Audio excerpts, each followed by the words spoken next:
It's been another turbulent week in global politics. The world digested the extraordinary exchange between Donald Trump and Volodymyr Zelensky. The Ukrainian leader visited European allies, who have sprung into action to beef up their defenses. Russian bombs hit Ukraine. But what are these major players thinking ahead of fresh US-Ukraine talks in Saudi Arabia next week? The world digested the extraordinary exchange between Donald Trump and Volodymyr Zelensky. The Ukrainian leader visited European allies, who have sprung into action to beef up their defenses. Russian bombs hit Ukraine. But what are these major players thinking ahead of fresh US-Ukraine talks in Saudi Arabia next week? After Donald Trump and J.D. Vance's humiliating attack on Zelensky, the US president on Monday suspended military and intelligence assistance to Ukraine. Over time, this will have a fundamental impact on Ukraine's ability to defend itself, and Trump's Democratic opponents say it's now beyond question that he is aligned with Russia. The administration has been plain that it sees the move as pressure on Zelensky to sign the president's minerals deal and cede to a quick ceasefire. Trump's envoy Jen Keith Kellogg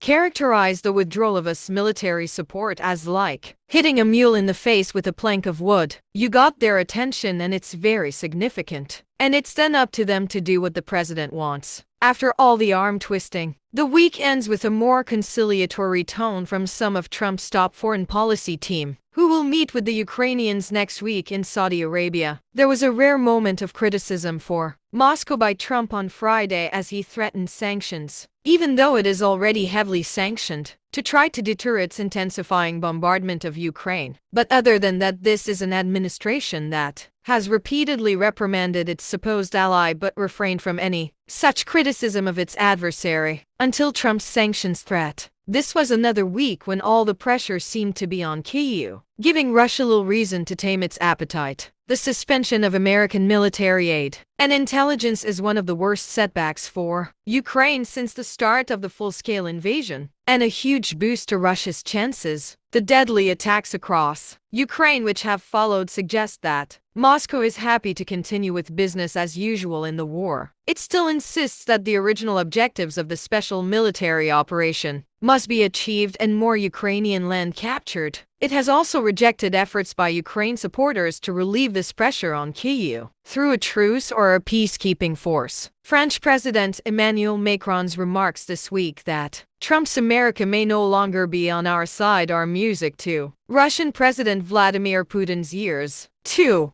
It's a situation in which Putin can sit back and enjoy the spectacle of cracks appearing in the Western alliance. It's a situation that he's been working to achieve for years, if not decades. And he has achieved it not because of shots fired on the battlefield, but because of a breathtaking U-turn by Ukraine's biggest ally. It's been a bruising, emotional, and relentless week for the embattled Ukrainian president, as he fought to keep Western military support intact while reiterating his commitment to peace. The fallout from his spectacular Oval Office clash with Trump was compounded in Kyiv after the US suspended military aid and intelligence sharing with Ukraine. There's a scent of betrayal in the air. One source close to the Ukrainian government said, "The whole country feels it, including the president and his team." Zelensky refused Trump's demand for an explicit public apology, instead penning a letter to the US president and calling their White House showdown regrettable. To counter the damage, Zelensky was on the road again, seeking to shore up European support in Brussels. But while he secured public displays of solidarity, he didn't get the firm military commitments he was hoping for. Meanwhile, Zelensky urged EU leaders to support a limited truce at sea and in the air, an idea backed by French President Emmanuel Macron. Ukrainian and US delegations will hold talks in Saudi Arabia next week, but the path to peace remains uncertain. Despite the setbacks, a source close to the president's team insisted he remains defiant. 3 years ago, he could have been killed, but he decided to stay in Kyiv.